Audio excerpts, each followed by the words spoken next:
Nyx, Eris, Hestia, Cadmos, Nestor.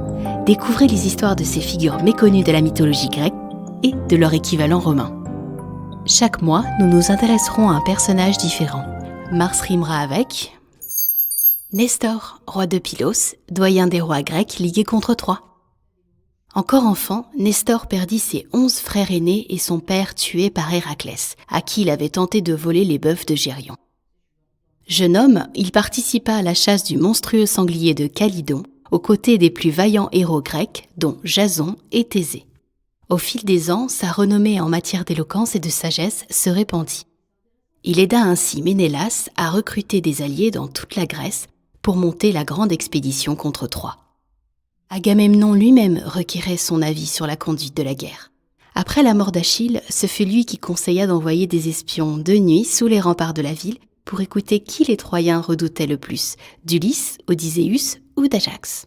On dit que le règne de Nestor à Pylos, dans le sud-ouest du Péloponnèse, s'étendit sur 3 générations. Il devait sa longévité à Apollon, qui réparait ainsi le meurtre des oncles et des tantes de Nestor, en lui attribuant les années de vie dont lui-même les avait privés. Nestor avait atteint un grand âge quand commença la guerre de Troie.